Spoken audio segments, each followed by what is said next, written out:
महात्मा ज्योतिबा फुले समग्र वाङ्मय या पुस्तकामध्ये त्यांनी स्वतः लिहून ठेवलं हे जशास तसं घडलेलं. एक काम केलं, छत्रपती शिवाजी महाराजांच्या समाधीचा जीर्णोद्धार केला.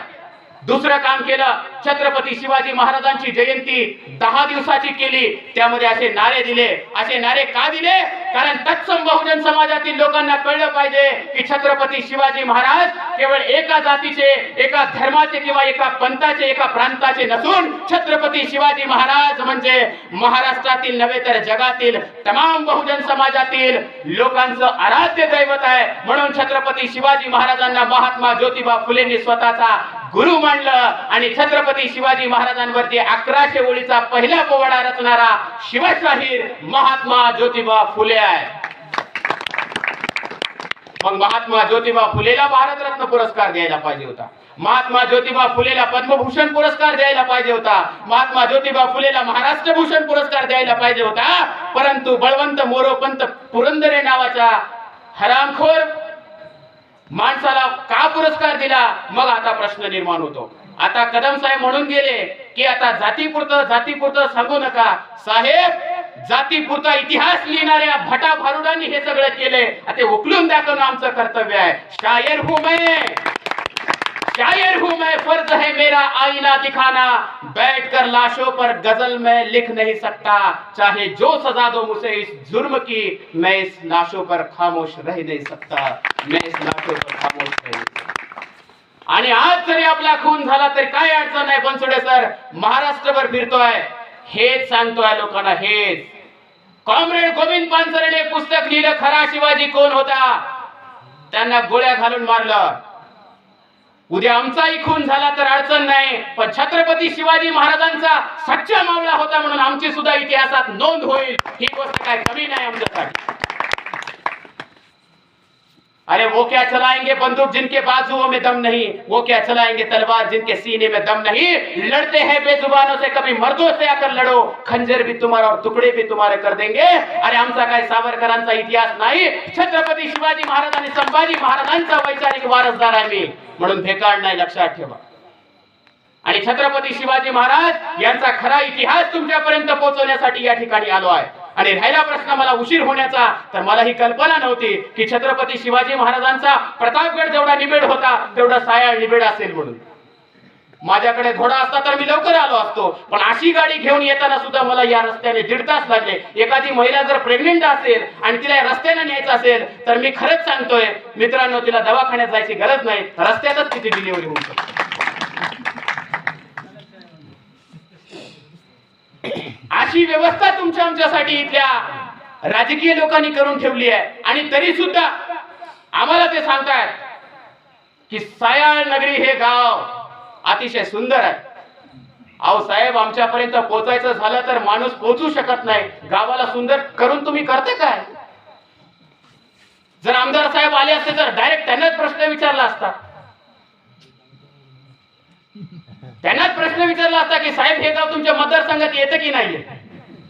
इथल्या माणसाने तुम्हाला मतं केलीत की नाही केलीत हे तरी सांगा. म्हणजे इथल्या माणसाचा तुम्हाला रस्ता करायचा की नाही हा तरी प्रश्न निर्माण झाला असता.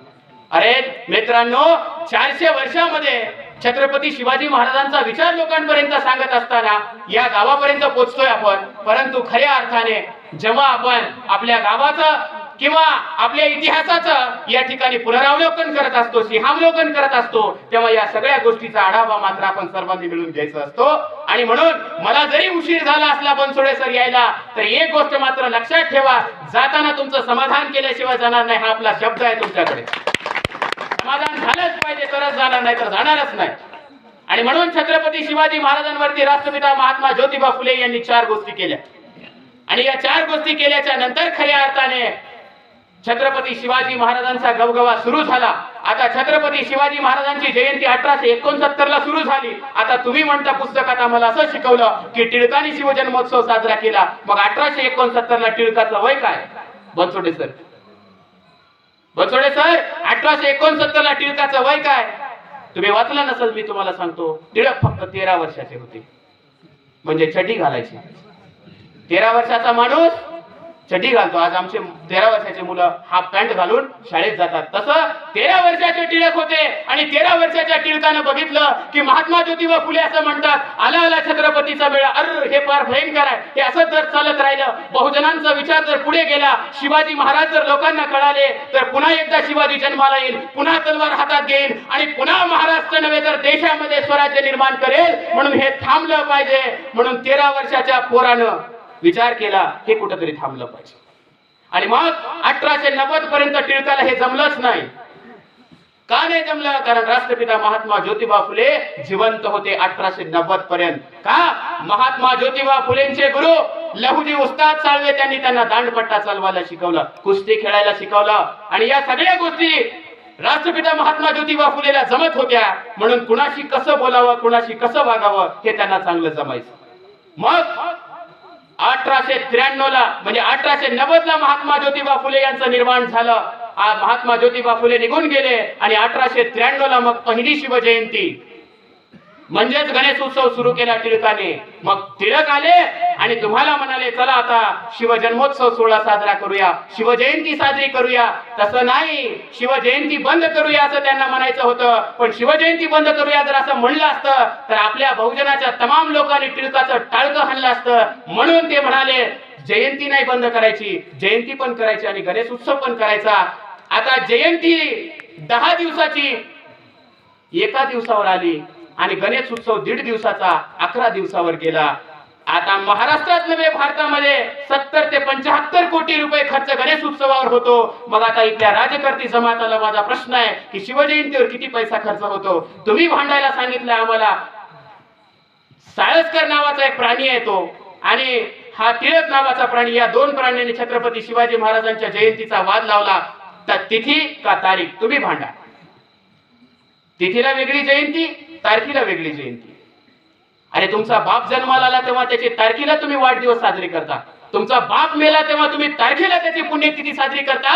मग जगाचं आराध्य दैवत छत्रपती शिवाजी महाराज त्यांचा वाद निर्माण करण्यासाठी तुम्हाला कुणी अधिकार दिले होते? तो प्रश्न आम्ही या ठिकाणी उपस्थित केला पाहिजे. म्हणून खऱ्या अर्थाने छत्रपती शिवाजी महाराजांची सत्यशोधक जयंती या सायळवासियांच्या वतीने या ठिकाणी साजरी केली जात आहे आणि ते सांगणं काळाची गरज आहे. काळाच्या पडद्यावरती अनेक राजे झाले, सुलतान झाले, सम्राट झाले, बादशाह झाले, परंतु छत्रपती शिवाजी महाराज हे नाव आजही काळाच्या पटलावर चिरंतन जिवंत आहे.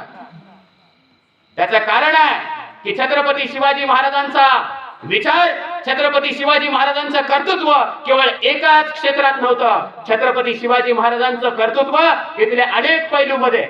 छत्रपती शिवाजी महाराजांचा कोणताही विचार घ्या. अरे 1972 ला महाराष्ट्रामध्ये दुष्काळ पडला.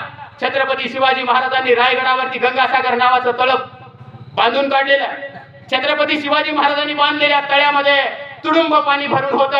आज रायगड 11,000 फूट उंचीवरती आहे. 1972च्या दुष्काळामध्ये महाराष्ट्रातल्या सर्व नदी, महाराष्ट्रातल्या सर्व विहिरी कोरड्या होत्या, परंतु रायगडावरती गंगासागर नावाचं तळ मात्र पाण्याने तुडुंब भरून होतं. ही छत्रपती शिवाजी महाराजांची जर जलनीती शिवनीती 6वीच्या पोराला जर शिकवली असती तर आमच्या पोराला कळालं असतं पाणी कसं अडवावं, पाणी कसं जिरवावं, पाणी कसं मुरवावं. आणि मग पोराला कळालं असतं की छत्रपती शिवाजी महाराजांचा विचार किती मोठा होता. त्या काळामध्ये पाणी कसं साठवावं हे छत्रपती शिवाजी महाराजांनी दूरदृष्टीने या ठिकाणी आम्हाला सांगितलं. पण ही गोष्ट मात्र इथल्या शासनकर्ती लोकांनी आम्हाला सांगितली नाही. आणि म्हणून का सांगितली नाही त्याच्या पाठीमागचं उदाहरण मी तुम्हाला सांगितलं की त्यांना असं वाटतं की आपण एकत्र आलं नाही पाहिजे, एकत्रित आल्यानंतर आपण विचार नाही केला पाहिजे. विचार केला तरी मग त्यांना खरं खोटं कळलं नाही पाहिजे. खरं खोटं कळल्याच्या नंतर ते खऱ्याच्या बाजूला उभं राहतील आणि मग खोट्याला समर्थन कोण करणार? आणि मग खोट्याचं समर्थन नाही झालं पाहिजे म्हणून खरे लोक एकत्रित आले नाही पाहिजे हा विचार त्यांनी केला. आणि मग संत तुकाराम महाराजांना आपला गुरु मानलं. कोणत्या उघड्या नागड्या फकीराला छत्रपती शिवाजी महाराजांनी आपला गुरु नाही मानलं. म्हणून छत्रपती शिवाजी महाराजांच्या गुरुचे किती वाद मिटवावे. इथे लोक म्हणतात दास नावाचा छत्रपती शिवाजी महाराजांचा गुरु होता. अरे छत्रपती शिवाजी महाराजांचे गुरु संत जगद्गुरु तुकोबराय होते. कारण तुकाराम महाराज म्हणायचे, शिव तुझे नाव ठेविले पवित्र, छत्रपती सूत्र विश्वाचे. किती मिटवावे वाद आता. छत्रपती शिवाजी महाराजांचा विचार लोकांपर्यंत पोहोचवण्यासाठी तुम्ही म्हणत असाल छत्रपती शिवाजी महाराजांचा विचार, छत्रपती शिवाजी महाराजांचा असा इतिहास आमच्यापर्यंत पोहोचलाच नाही सर. का नाही पोहोचला? त्याच्या पाठीमागचे कारण आहेत. अरे या महाराष्ट्रामध्ये छत्रपती शिवाजी महाराजांचा विचार जगातल्या 111 देशातल्या लोकांपर्यंत पोहोचतो, मग महाराष्ट्रात कसा नाही पोहोचत? कारण या महाराष्ट्रातल्या मेंदळे, भांडारकर आणि सावरकर नावाच्या अवलादीने इथला इतिहास विकृत करून टाकला आणि म्हणून हा इतिहास तुम्हाला आम्हाला कळाला आणि हा इतिहास तुम्हाला आम्हाला कळायला पाहिजे म्हणून शिवजयंती आपण या ठिकाणी साजरी करतो. बघा मित्रांनो, जेम्स लेन नावाचं प्रकरण तुम्हाला सगळ्यांना माहिती आहे. जेम्स लेन नावाचा एक परकीय माणूस आपल्या महाराष्ट्रात येतो आणि तो म्हणतो, I want to study on Chhatrapati Shivaji Maharaj. मला छत्रपती शिवाजी महाराजांवर अभ्यास करायचा आहे. आता तो महाराष्ट्रात आलाय. आता महाराष्ट्रात आल्यावर मग काय प्रश्न निर्माण होणार की जर अभ्यास करायचा असेल तर तुम्हाला छत्रपती शिवाजी महाराजांच्या गडकिल्ल्यांवर जावं लागेल. मग गडकिल्ल्यावर गेल्यावर कुठे जावं लागेल तर लाल महालात जावं लागेल. मग तो 3 लोकांना भेटला, एक मेंदळे, एक पुरंदरे आणि तिसरा माणूस होता भांडारकर. आता या 3 लोकांकडे गेलाय तो आणि या 3 लोकांना म्हणाला की I want to study on Chhatrapati Shivaji Maharaj. मग हे 3 जण गेले आणि त्या 3घांनी मिळून लाल महालामध्ये एक पुतळा उभा केलेला आहे. आता तो पुतळा कसा उभा केलाय बघा. एका बाजूला मासाहेब जिजाऊ आहे, त्यांच्या पुढे बाळ शिवबा उभा आहे आणि त्याच्या बाजूला दादोजी कोंडदेव आहे. आता तो म्हणतोय, जेम्स लेन प्रश्न विचारतोय, हु इज दिस? मग आता भांडारकर सांगतोय, this is Masaheb Jijau. Who is that next person? This is Bal Shivba. मराठीत सांगतोय, हे कोण आहे? हे मासाहेब जिजाऊ आहे. हा दुसरा व्यक्ती कोण आहे? हे बाल शिवाजी राजा आहे. आता तिसरा व्यक्ती जेम्स लेन म्हणतोय, हु इज दॅट थर्ड पर्सन? हा तिसरा व्यक्ती कोण आहे? मग आता बघा, ते म्हणतात असं, यू कॅन गेस, तुम्ही तर्क करा की हा तिसरा व्यक्ती कोण असेल. प्रश्न आहे, आपल्या बैठकीच्या खोलीमध्ये जर आपण एक फोटो लावला आणि त्या फोटोमध्ये एका बाजूला बाळ आहे, त्याच्या बाजूला त्याची आई आहे आणि बाजूला एका पुरुषाचा फोटो आहे, तो कोण असू शकतो? कोण असू शकतो? वडील असू शकतो. मग जेम्स लेनला असं वाटलं की हा माणूस शिवाजी महाराजांचा वडील असेल आणि मग जेम्स लेनने पुस्तक लिहिलं. पुस्तकाचं नाव the Hindu king in Islamic India. पुस्तकाचं नाव काय? The Hindu king in Islamic India. आणि त्या पुस्तकामध्ये त्या जेम्स लेन असं लिहिलं, Dadoji Kondadev was the biological father of the Chhatrapati Shivaji Maharaj. कळालं? नाही कळालं? मराठीत सांगतो. जेम्स लेन असं लिहिलं की दादोजी कोंडदेव हे छत्रपती शिवाजी महाराजांचे वडील आहेत. मग आता हा इतिहास वाचल्याच्या नंतर आमच्या डोक्याला प्रश्न पडला, दादोजी कोंडदेव जर छत्रपती शिवाजी महाराजांचे वडील आहेत तर शहाजीराजे कोण आहेत? मग इथल्या हरामखोर व्यवस्थेच्या लोकांनी छत्रपती शिवाजी महाराजांच्या पितृत्वावर शंका निर्माण केली. मग इथल्या लोकांना कळालं. मग मराठा सेवा संघ, तत्सम संभाजी ब्रिगेड, बहुजन समाजातल्या सगळ्या लोकांनी एकत्रित येऊन भांडारकर इन्स्टिट्यूट वरती हल्ला चढवला आणि तो पुतळा कापून काढला. 55,000 ग्रामपंचायतीचे ठराव इथल्या मुख्यमंत्र्याला पाठवले आणि सांगितलं की हे जे पुस्तक आहे या पुस्तकावरती बंदी आणली पाहिजे. परंतु इथल्या पुस्तकावर बंदी न येता इथल्या फडणवीस सरकारने त्या पुरंदरेला पद्मभूषण पुरस्कार दिला, महाराष्ट्र भूषण पुरस्कार दिला.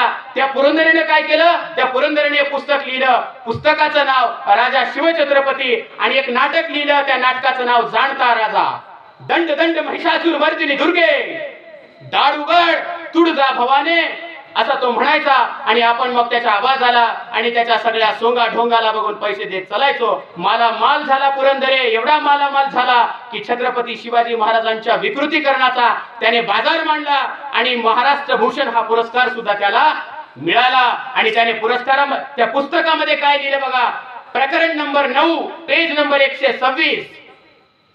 डिटेल्स मध्ये सांगतोय म्हणजे तुम्हाला शोधाशोध करायची गरज पडू नये. प्रकरणाचं नाव काय? कसब पुणे, पेज नंबर 126. त्या पुस्तकामध्ये त्यांनी असं लिहिलं, पुन्हा पुरंदरेने असं लिहिलं. काय लिहिलं? छत्रपती शिवाजी महाराजांबद्दल व्यवस्थितपणे ऐका तो काय म्हणतोय. त्याने काय लिहिलंय? पंताचे आणि शिवबाचे असे नाते होते की खुद्द शहाजी राजे सुद्धा शिवबावर जीव लावायचे नाही, एवढा जीव पंथ लावायचे. पंथ म्हणजे कोण? दादोजी कोंडदेव. कादंबरी लिहिली. कादंबरीला काही इतिहास नसतो, त्याला कल्पना विलास असतो. आणि त्यामध्ये तो असं म्हणतो